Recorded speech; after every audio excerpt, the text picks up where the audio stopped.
Lur's been around. Mikel's first time over here, right? Isn't this a significant achievement for them, like to be placing in the top 16 on King of the Court? Yeah, I think so. I think Lur's just made the top 8, hasn't he? Mikel made the top 16. Right. So, like, how does that, like, transfer to when they go back to their home state? I'm sure they got sponsors, they got a backing, people that help them out and stuff like that. Like, how does that translate when they go back? Handball's just not as big in the UK as it is. It's pretty big over there, though. It is when you look at Europe as a whole, but it's probably not when you look at each individual country. So, like, if you look at the UK, for example, handball doesn't have anywhere near the depth of players it has here, or the status or the coverage. So getting sponsorship's really difficult for us as athletes. Most of it's self-funded. None of us, as far as I'm aware, very few people have got much sponsorship at all. And if they do, it's for kit. But isn't handball the national sport in the Basque region? Yeah, but not this version of the game, right? I know that, right. Like, it's, and I don't know if it is the national sport. It definitely won't be the most well-played sport, because football will be the most well-played sport. Right. You say football, you mean soccer, obviously, right? Just to translate? Right. I had to just clarify for the video. Yeah. They might get some sponsorship. I'd imagine it's probably less money-orientated and more about, like, they might get kit or... 9 out of 10 times, Mikel and Lur are over here by themselves independently. They came over here. Yeah, absolutely. Yeah, oh, wow. But Lur works for the Basque Federation of the hand sports within the Basque region. Okay. So he comes over and supports with growing some of the Basque sports in different areas of America. So that's cool. I didn't know that. Through his job, he ends up traveling to the US quite a lot. He's been to California and a few other places. For somebody from Britain, or like your friends or family, or their friends or family, or anybody that's watching them play handball right now, it's kind of hard to grasp the level of accomplishment they achieved here, because they don't know too much about it. But this is pretty significant. It's huge. We say this a lot, but Tuesday this week, I turn up at a park and I can play against the best players in the world, right? Yeah. Wednesday this week, I turn up a different park and I can play against the best players in the world. I can do that every day. In England, I can turn up for 2 hours on a Tuesday from 8 till 10 p.m. and I play with it. Realistically, in England, there are 4 players that are of any level, and the second best player in England got knocked out in the first round of this competition. Oh, who was that? Which is Christian. Christian. Right? Okay. So that is the best games I can get on a week-to-week basis. Got you. And that's on a Tuesday 8 till 10 and a Sunday 12 till 2. That's the only time I can get any game time. Whereas players in New York, you can walk to a park every single day of the week and get games against the best players in the world. You're a top player yourself, even compared to our standards, right? You got your A card, you're a professional handball player here. What do you do to keep yourself, like, be a contender over here? I spend hours training on my own. Just training. That's what I do, on my own. And that really translates well over here, so that's really good. So you're just hitting the ball to the wall, doing drills? That's it. Playing on my own, practicing my serve, practicing different shots, trying to improve. And again, that is a massive way to get good at certain things. It doesn't enable you to get good at other things. True. I mean, there's pros and cons to everything, right? Like, a lot of us, maybe a very few of us ever do drills. But that's because, we play handball instead because we can get other games. But we're lacking, too, from not doing drills. And you look at probably the top 2 players. Tavo trains on his own.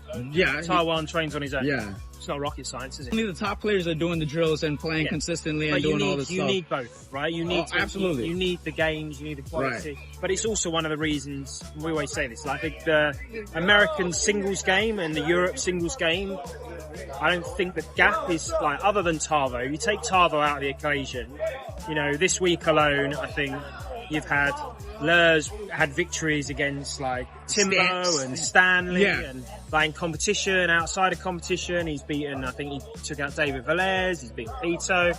I beat Taiwano this week, friendly game. Oh, Lur beat Pito at Grand Street? I think so, or he did last year anyway. So he did, take Tavo out of the equation, and the Europeans can pick up. I'm not saying it's different beating someone in a friendly thing and beating them in competition, right. But we can pick up wins against these people. In doubles, it's a different story. And the reason is, again, because, you know, like I say, in the UK, we've got 4 good players. So for me to have even a B-level doubles game, all 4 people have to be in the same place at the same time. So how often does that happen? Maybe once a month? So maybe once a month I get an hour of decent doubles. And it's interesting because from a European perspective, having an A card actually stops us playing in a lot of tournaments, obviously. So when you're over there? No, in New York. Over here, so we come over for 2 weeks or whatever, and it means you can't play in the B tournaments. And there are some amazing games that you get in those B tournaments. Right. So it's a great thing to have, but it's almost a little bit of a poison chalice getting your A card as a European. But we're also not. It's not like we're coming out for 6 months and playing in every B tournament in a summer. Yeah, we're coming out for like 2 weeks. I think we should. I think if we talk to some tournament hosts and stuff, we should definitely work a way around that situation. You know, loads of Americans I meet always talk about, oh, we'll come out to Europe, we'll try the scene. And I always say, like, you know, talk's great, but acting's everything. So, like, actually, some of you guys should come out. And the reality is the people that do keep coming back. They do it, they try it, they love it, and they keep returning. Like Cesar Ayala's come out a few times now. He comes to I've seen a couple of those games. Dan Petrie came out to the last one. He now wants to come out to the very next one. Right. So he came out to the one in Flanders, and the very next European tournament, he's like, I've got to be there. Timbo's come out to a few, and the standard's high, right? Like all those people I've just mentioned didn't win. Dan Petrie came out and he didn't win. Timbo came out and he didn't win. Right. So the standard's high, and the game is different in Europe to New York. Like you're used to playing on concrete courts. The balls are. You ever thought about just moving over here? I would have loved to. I think it definitely had crossed your mind. Yeah, it definitely did. It's hard. It's hard from a visa perspective. That's the first thing. And then secondly, I've got a full-time job, so that I care about a lot and I'm passionate about. That's cool. As passionate as I am for the handball. So, do you want me to let to this guy? Oh my God! I almost tried though. I tried. You tried? Yeah, I tried. Yeah. Oh, okay. He's a monster though. I can't. Yeah. Lefty Paulie, he said, he said one of his regrets was not traveling the world and playing handball, and he did it later on in his stages, and he absolutely loved it. Yeah, and that's the reality. Is like a lot of Americans do wait until they're sort of coming to the end of their handball career to then do it. And then, unfortunately, it's really hard. Like, they rally point scoring, the games are fast, there are no time, like, there's 1 timeout per game, it's 1 minute, you can't take wipes. Like, the games are intense. That's why all the Europeans are so fit, right? So if you come out and you're, you know, alright, Tavo's an exception, but if you come out and you're getting close to 40, to get through 7 games in a day like that. No wipes? And come out to, no, because it's indoors. We don't need to wipe. So there's no like time down between these games. You can't be like slowing the game down or whatever. Yeah. In the same way that you can in America. So you have to be super fit, and you've got to do that for 6-7 games consistently. And it's rally point scoring, so the games are fast. So if you're a bit tired and the game's getting away from you, it's not like, oh, I get up on serve and if I lose a point, it doesn't matter. Like, no, you lose a point, you lose a point. So, how many tournaments do you guys have there? Maybe a year around? So we have 1 a month from like September to probably April generally. So I'd say there's probably 6-7 tournaments across the season. And how many entries are we looking at?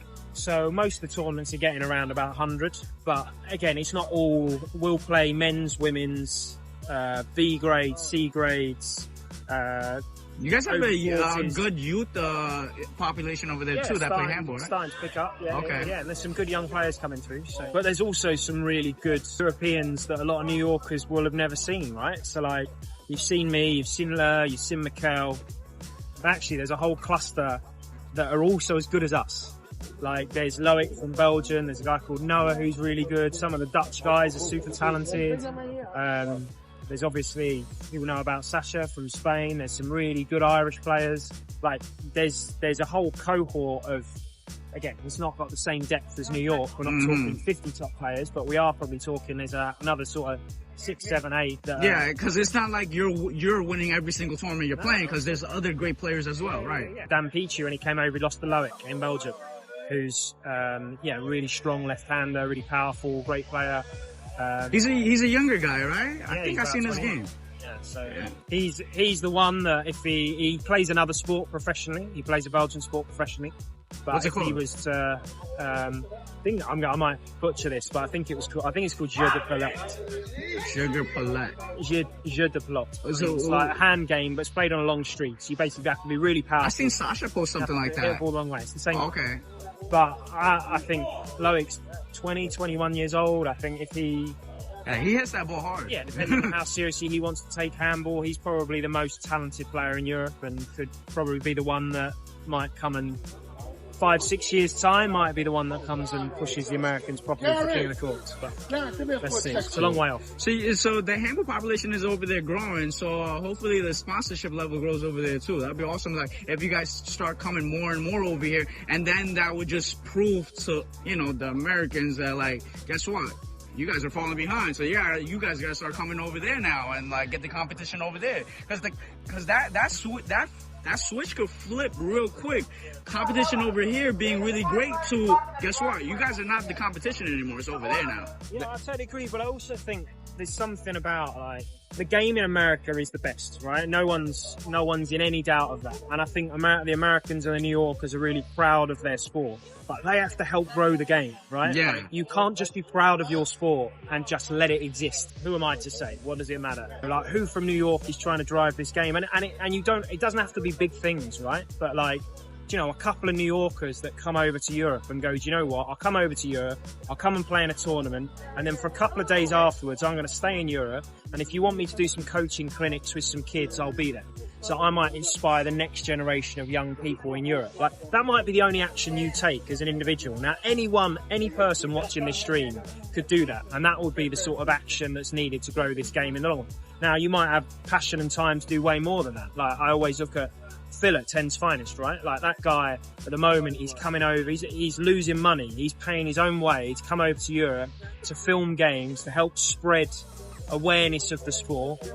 You've got 4 of us Europeans who have come over and done quite well. I'm staying on his couch. Laura and Mikel are staying in the living room of his mother's room, and Christian's got the spare room in his mother's apartment. So he's putting the 4 of us up. None of us are paying to be there. They better keep their hands to themselves. But my point is, right, like, he's one of the people that's trying to collaborate, trying to bring people together, and obviously he's going above and beyond. He's trying to grow his own handball channel, of course, and as he should. Yeah. But he's also trying. But it's not all selfishness, it's right. Oh, not at all. Not Right. at all. And I think he's sponsored. I don't know how many people know this, but he sponsored Dan Petrie to come over to Europe. He's trying to get more A players to go over, and Phil isn't someone with loads of money. He's not making loads of money out He of definitely is not, right. by any means. But he's trying to sell shirts so he can raise enough money to send A players over to Europe. And I'm like, come on, New York. Like, that's my shout out to you guys, is you got the best game in the world.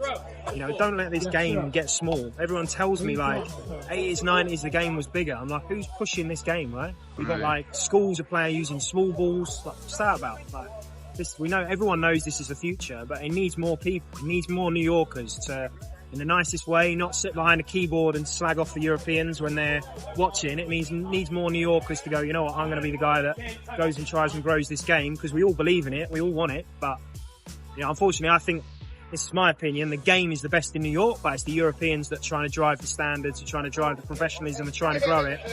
If I was a New Yorker, I'd be a bit disappointed by that. I think we all are a little bit. You brought up small ball in high school and stuff like that. Do you guys play small ball? No, we don't. We don't play any small ball. Do you train with the ball ever? So yeah, a lot of people have talked about it. I think one of the hard things is the game in Europe quite often is played on wooden walls. So a small ball on a wooden wall is probably not great.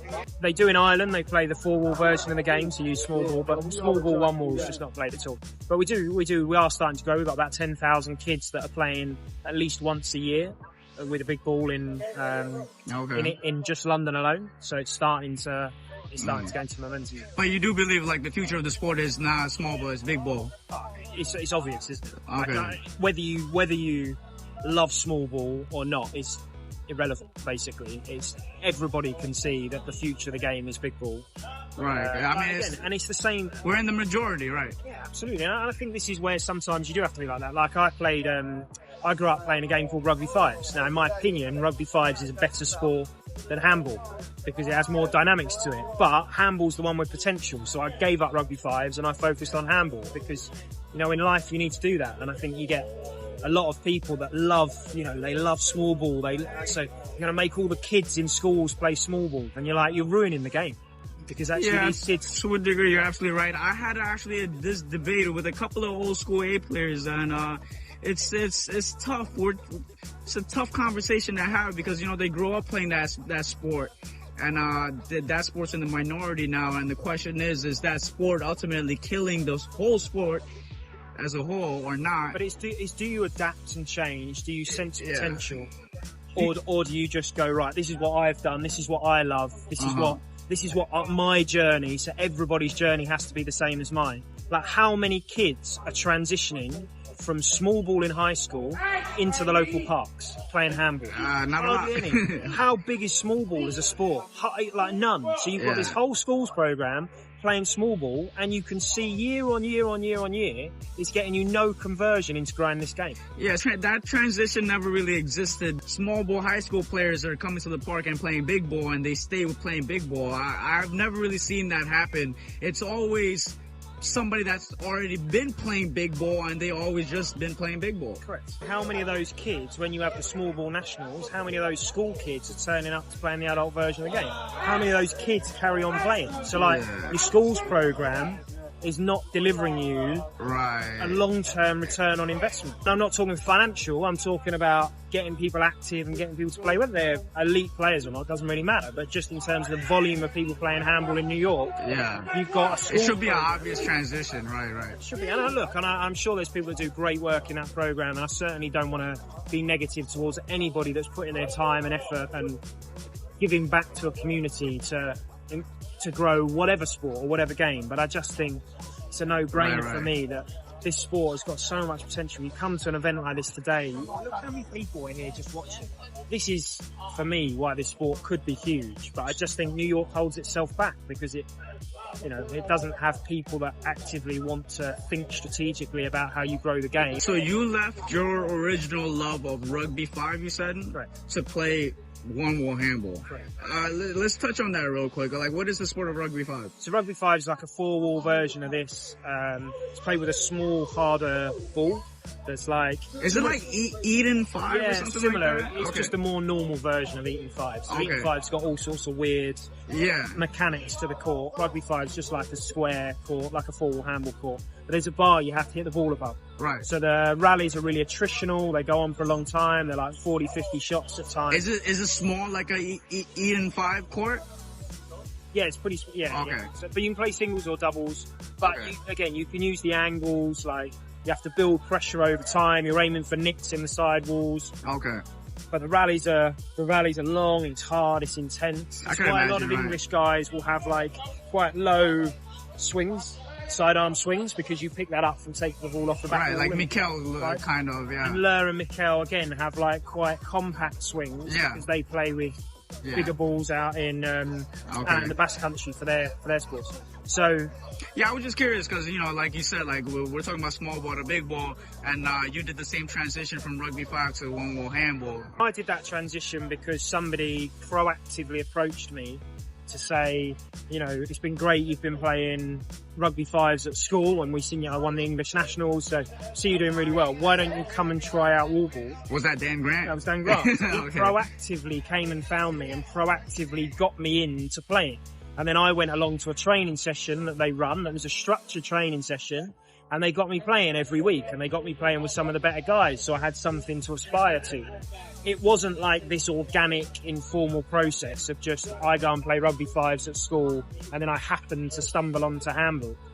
It wasn't that. It was somebody directly coming and engaging with me to do it. Right. And again, how often does that happen? How often would anybody go and take the best small ball player kid out of a school, bring them to a park, give them, 10 weeks worth of sessions or practice or whatever that might look like? Well, we do have USHA and ICHA who's been running these tournaments and clinics for the youth for a long time, for maybe like 2 decades, a decade. They've been doing it, small ball and big ball. Small ball maybe longer, they've been doing it. But again, the transition is low, but they've been doing their best for a long time. Yeah. And again, I'm not trying to be critical. No, you're not. You're absolutely not. You're just giving us a nice insight into what's really happening over here. From somebody that's in the box, but also outside the box, it's a good perspective to have. Yeah, and the reason I say it, and I say all this right, is I've been coming to New York for 7-8 years, and it's all the same faces. Do you know what I mean? There's so few new players entering the scene. You get some youngsters obviously coming through. You get here and but you know, for the the volume of participants you've got, like even around this court now, there's probably 200 people here, right? Yeah. Like, if each of those 200 people brought 5 people to play handball, that's another 1,000 players. Yeah. Each of those 1,000 brought another 5. That's 5,000. Well, if we're doing easy math, right? 3 removed, you got another 25,000 players playing handball. Some aspects of New York one-wall handball that is not very attractive to families. You know, the smoking, cursing, and some unsportsmanlike conducts that happens in tournaments. It's unsavory from time to time. I have a couple of bad apples, and it is what it is. But from the outside, when people look in, they don't really find that attractiveness that we would like to put out there.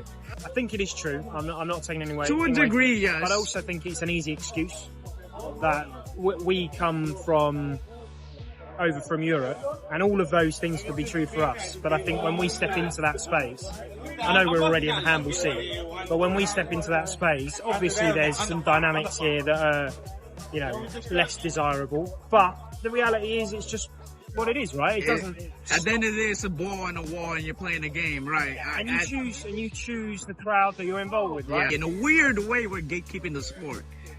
They say there are 3,000 courts in New York, right? Well, yeah. How many of them are actively getting pushed, promoted? They're taking off the wall and putting pickleball courts right now. That's what they're doing. Because they're not getting used. You've got 200 players, 200 people around this court, right?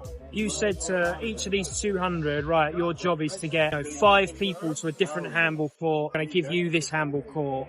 Tim Torres, I'm giving you this one. Run some clinics. Yeah. Mario, I'm giving you this one. These are all good people, right? That know people, that could bring people down, that could get people involved. But in a nice way, I don't know. I'm not saying that's how people want to be spending their time, of course. But if nobody wants to be spending their time like that, then obviously the game's going to just stay that gatekeeper type environment. Right. And it's a shame. And the reason I say this is because I love coming to New York. I enjoy it. I love it so much. I think you have the best version of the game. So accessible. It is the sport in its purest sense, right? It's like a street version of sport. It's beautiful to be a part of. You know, I'm not pretending that's necessarily where like my usual games are played when I'm back in England. It's totally different to that. But I love it. I love coming here, and it's the best version of the sport. But it also needs to help itself, and I don't see it helping itself, unfortunately. Yeah, this is the first step. Thank you. Appreciate you, Luke. Thank you. Is that useful? Hell yeah. You're going to be able to use some of that? Yeah, I'm going to use all of it. Thank you.